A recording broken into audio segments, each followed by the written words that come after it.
We've been working with Dave Miller Welding to get some repairs done on our bow thruster. We're going into Wrangell because of the services that are available for boats. Wrangell has a 150-ton travel lift and a 300-ton Ascom boat lift. It has marine repair facilities and a boat yard, and private shipyards and boat construction and repair companies. It should also be noted that Alaska Airlines has 2 flights into Wrangell each day, which allows for the gold streaking of boat parts.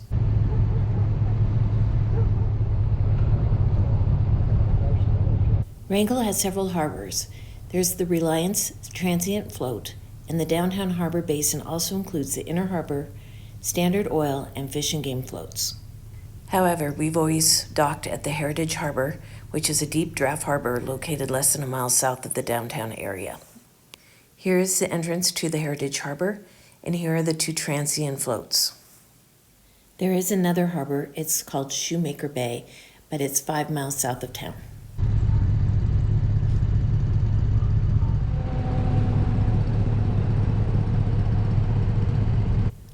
We are coming in without a bow thruster working, so we'll see how good Eric's docking skills are these days. I think he does pretty good.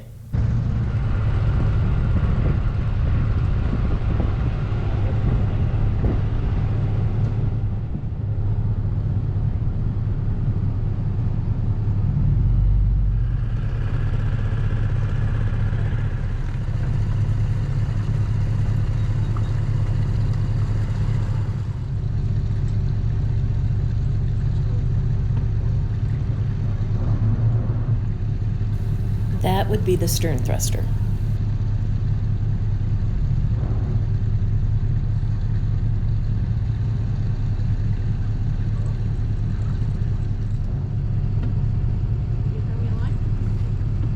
He always has the bow line up by his controls so that when we're ready, he can just throw the line to me on the dock.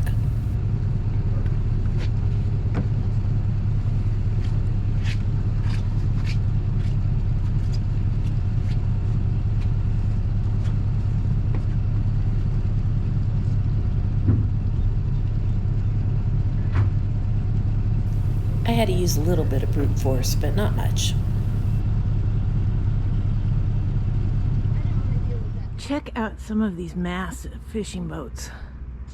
This one's really pretty. And that's a decent sized one. Pacific Predator is huge. Here's another pretty one. This is the Heritage Harbor. When I asked for 50 amp power, this is where they put us. You see that little boat there is going out of the entrance? See, that's the entrance. And you can see the Havaseas over there. We haven't had a problem getting a spot. One night we were the last one to get in there, but there's always been spots. I would do an aerial, but they have blocked drones from flying.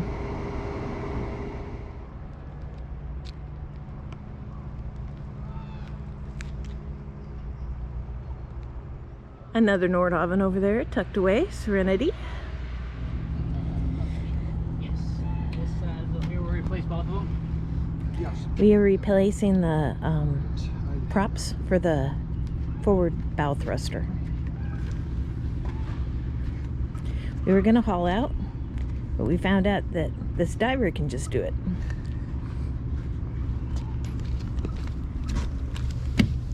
See this one here? That one's the broken one. So we'll put in 2 new ones? Because you took out both.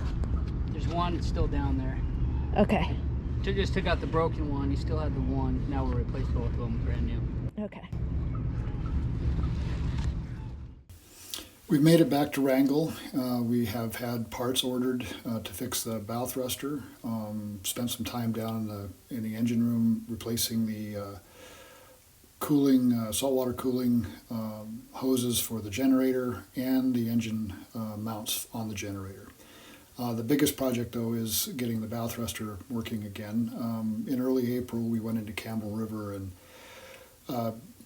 used the bow thrusters an awful lot. It was gusting up to 35, 40 knots in the harbor, and we were having a hard time getting to the dock. Once we got to the dock, I noticed that the bow thruster was making a bad noise. And after some investigation, come to find out it was a blade that was broken off one of the bow thruster props. I believe that was broken off by a zinc that came loose from the bow thruster and went through the prop. So we were fortunate after figuring out what the problem was, being a broken blade, we were able to order some new props.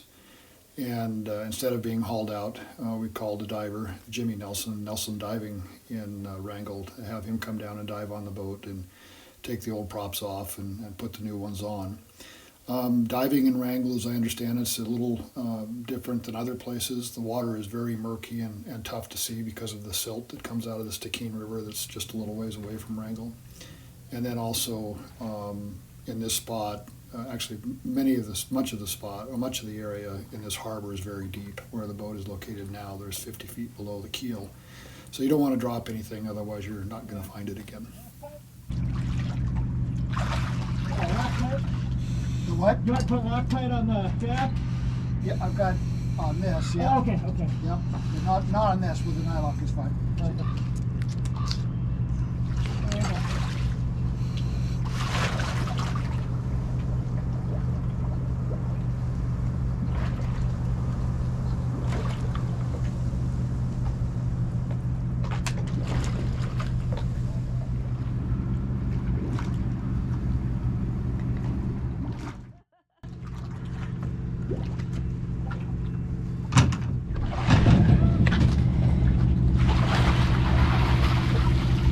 So I'm free to go test? What's that? Free to go test? Let's try it. Everything else looked good, so yeah. Yeah. Very cool. Very cool. Re-zinked and re-prop. Yeah, Dave said you bought 2 extras? I did, and I'm going to save the other one over there just for yucks. Yeah, definitely. We walked to town yesterday, and it's a very easy walk, but we have to go get oil. So today we have the dinghy down, and we are going to just head over to the fuel dock and pick up the oil.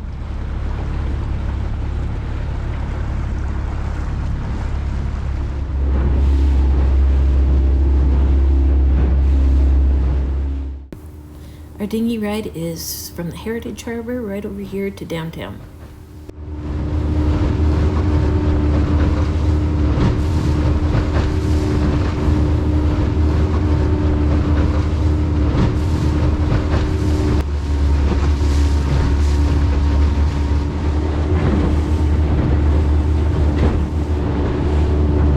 There's the Wrangell shipyard.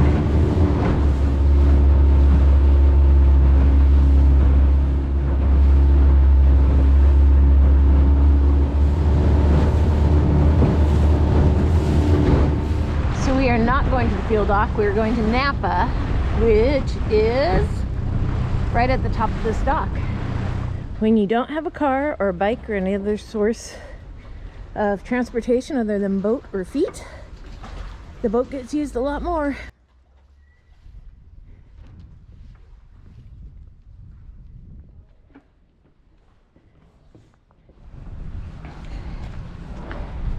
Here's Napa.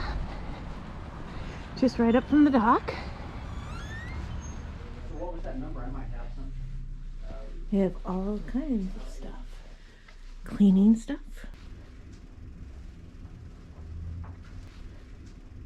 Small batteries.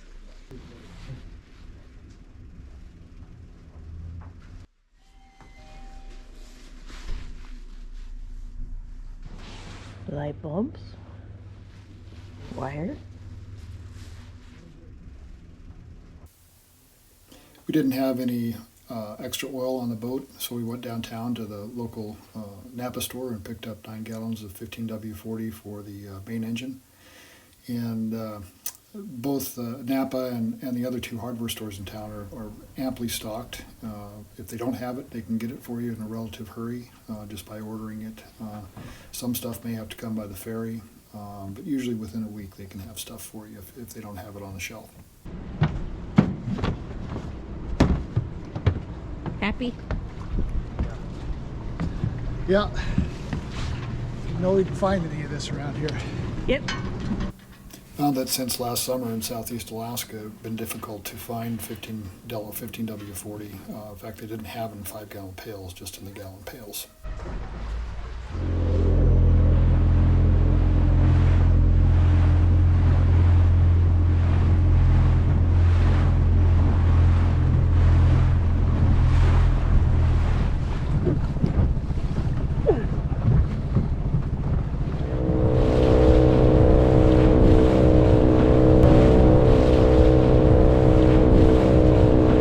So, what are we doing today? We're going to change the transmission oil, main reduction gear oil, which is about 5 gallons of SAW30, and we're going to and the filter, and we're going to change the oil on the main engine and the oil filters and fuel filters On the main engine? on the main engine and the closed crankcase ventilation filter and the air filter. Didn't we already do the main Yep, engine? we did it 250 hours ago, but it's time 200. It's a little over 250 hours now, and transmission is done every 1,000 hours, and we're on the 1,000-hour mark there. So So the oil change was done in Powell River? yes, it was. Okay, so we'll just be doing the transmission for everybody today.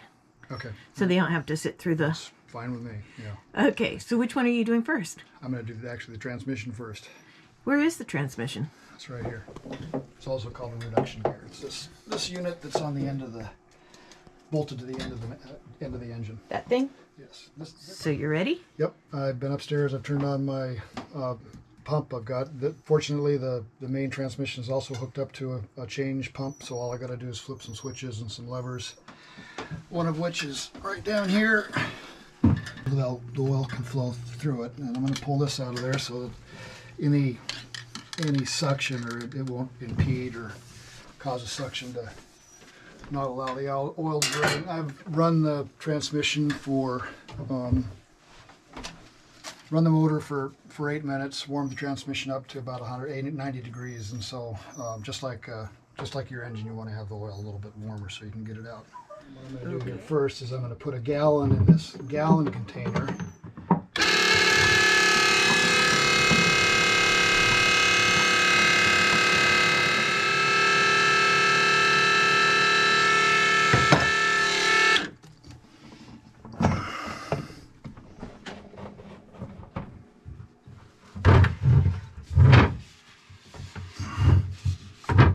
That's kind of a mess. And let's put this back over here.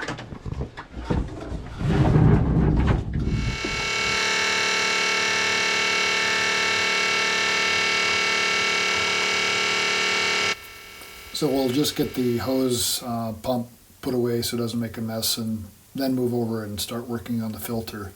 And once the filter is off, give the pump one more shot to get any residual oil out of the transmission. What are you doing now? First thing I'm going to do, because it's always amazing to me that people make things like this upside down oil filters, is try to address the mess that it's going to create when I take the filter off. Or at least try to anticipate what's going to happen. Filter wrench. Then we got to figure out which way is loose. Righty tighty, lefty loosey, right? Yep. Okay, and it's always good to grab at the bottom or the base of these filters so that that's where the most structure is on the filter. And get her loose, like that. And then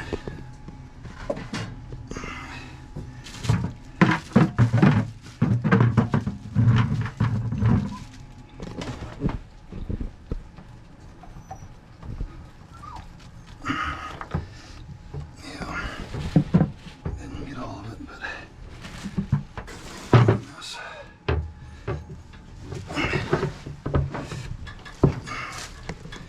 Need something clean for that. Okay, now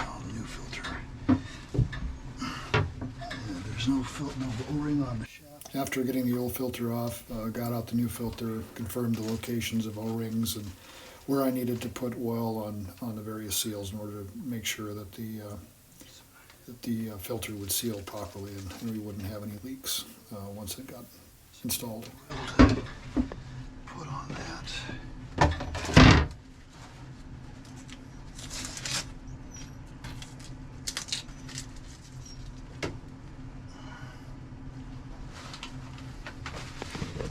Okay, what are you doing right now? Now I'm going to get some oil put on the top of that O-ring there so it has a better chance of sealing properly.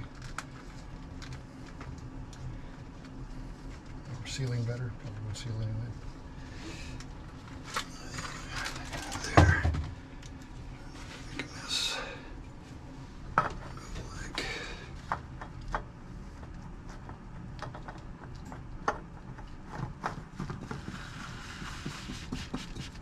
You might have some white stuff caught in on this side. Okay, that's good to know. Okay, thank you. Plenty of that there.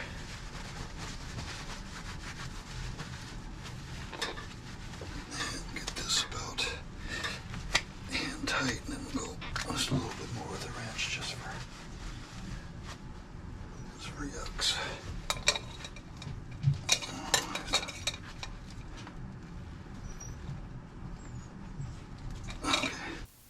One of the things I'd read about were actually about 3 instances where aftermarket filters were used on these ZF transmissions and they failed and transmissions blew up because of them. So I think it's a good idea to use ZF branded filters. What valve are you gonna close? The valve that opens up this drain motor. Going to give the pump one last try to get any remaining residual oil out of the bottom of the transmission.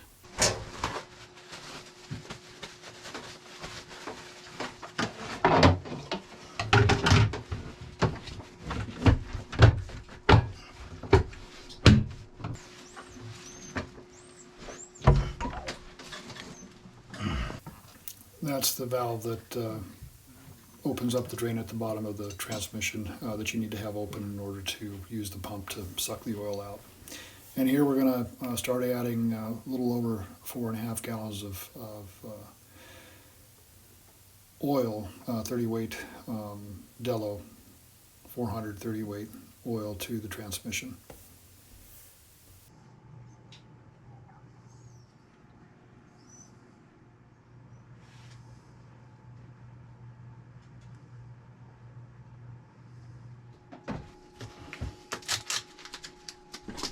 Is that a used one? No, these are all new. Why'd it have a used thing on it? So I could tell that it wasn't 15W40, which is what you use on the main engine.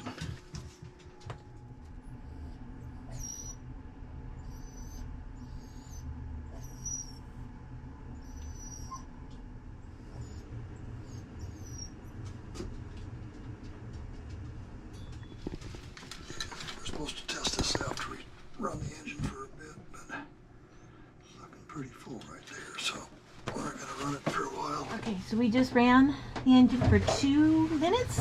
No, a couple minutes, yeah. Put it in forward and reverse a couple times. And the manual says to check this 2 minutes after stopping the engine. So the oil is making a mess. The oil is about right there on the stick. There's a mark there, there's a mark there. I'll do it one more time just for there. So yeah, we're gonna add a little more and see what it does. Should put on a glove. Okay, so I added about a little over a quart, probably, to it. Ran the engine again. And I'm going to call that good. It's right at the top of that mark. Yeah, it's a good thing we didn't go. I was thinking about a half gallon, but that was right there.